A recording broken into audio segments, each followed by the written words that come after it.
The Merchant of Venice. The Merchant of Venice is a 16th century play written by William Shakespeare, in which a merchant in Venice named Antonio defaults on a large loan provided by a Jewish moneylender, Shylock. It is believed to have been written between 1596 and 1599. Although classified as a comedy in the first folio and sharing certain aspects with Shakespeare's other romantic comedies, the play is most remembered for its dramatic scenes. It is best known for Shylock and his famous "Hath not a Jew eyes" speech on humanity. Also notable is Portia's speech about the quality of mercy. In this play, Antonio, an anti Semitic merchant, takes a loan from the Jew Shylock to help his friend court Portia. Antonio cannot repay the loan, and without mercy, Shylock demands a pound of his flesh. The heiress Portia, now the wife of Antonio's friend, dresses like a lawyer and saves Antonio. Major characters of the play. Antonio.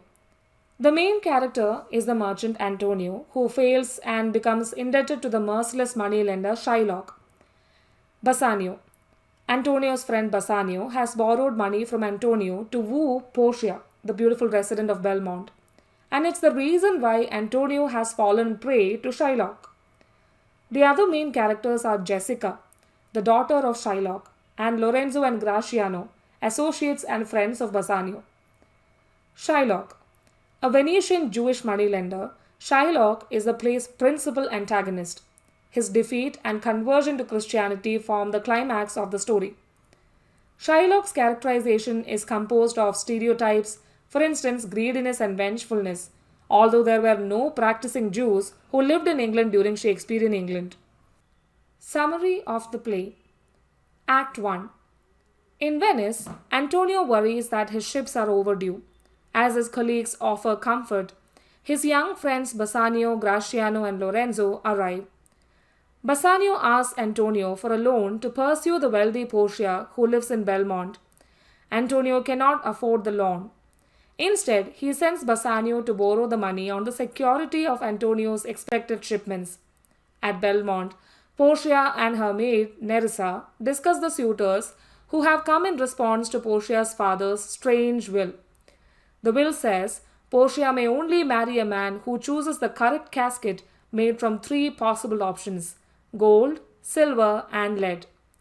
Much to Portia's distress, all her suitors are unsatisfactory. However, she fondly remembers a time when Bassanio came to Belmont, which leaves her with some hope. Bassanio approaches Shylock, a Jewish moneylender, about the loan. Shylock holds a grudge against Antonio for his lending practices and apparent anti-Semitism. Still, he offers Bassanio the loan. Instead of charging interest, seemingly as a kind of joke, he asks for a pound of Antonio's flesh if the loan is not repaid within 3 months. The bond is agreed to, and Bassanio prepares to leave for Belmont with his friend Graciano. Act 2. Meanwhile, one of Shylock's servants, Lancelot, wishes to change masters and persuades Bassanio to employ him. Shylock's daughter Jessica also longs to leave home. She wants to become a Christian and marry Antonio's friend Lorenzo. Before he departs to serve his new master, Lancelot takes a letter to Lorenzo that contains plans for Lorenzo and Jessica to elope that night. When Shylock goes out, Jessica escapes eloping, taking gold and jewels with her. The following day, Bassanio sets sail for Belmont while Shylock rages over the loss of his daughter and the treasures she has stolen. Meanwhile, one of Portia's suitors, the Prince of Morocco, chooses the golden casket in Belmont, while another, the Prince of Aragon, selects silver. Both choose the wrong casket and were unsuccessful. As Aragon leaves, Bassanio's arrival is announced. Portia eagerly goes to greet him. Act 3. After a few days, Shylock hears that his daughter Jessica squanders her stolen wealth in Genoa. He begins to rail bitterly against Christians. He reminds Antonio's friends that if the loan is not repaid on time, he will insist on the original agreement of 1 pound of flesh.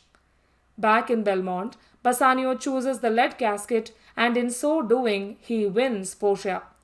his friend Graciano asks for Portia's maid Nerissa to be his wife. Portia gives her ring to Bassanio, making him promise never to give it to another. As Lorenzo and Jessica come to Belmont, news arrives that Antonio's ships have been lost at sea, bankrupting him.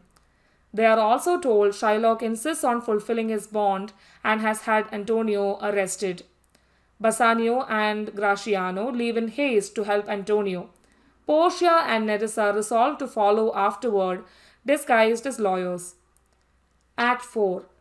In the court in Venice, Shylock demands his pound of flesh. The Duke, presiding over the court, seeks legal advice from the lawyer Balthazar. Portia in disguise.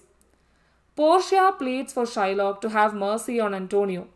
Bassanio offers his wife money, which would more than pay the debt, but Shylock refuses to accept. Antonio's death is only prevented as Balthazar explains the bond is for flesh but not for a single drop of blood. So Shylock cannot collect the pound of flesh. For threatening the life of a Venetian, Shylock forfeits his goods to Antonio and Bassanio. Antonio refuses his share of compensation and asks for it to be trusted by Lorenzo and Jessica. He also demands that Shylock becomes a Christian. Broken and in submission, Shylock leaves the court. Bassanio and Graciano thank the lawyers who ask for their rings as legal fees. Bassanio and Graciano refuse until Antonio intervenes and makes them give the rings to the lawyers. Act 5.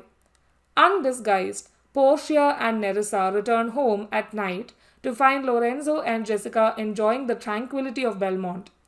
When their husbands arrive, Portia and Nerissa scold them for giving away their rings, pretending they had been given away to other women. Before long, they reveal themselves as the lawyers from the trial. Antonio receives news that his ships have returned safely after all.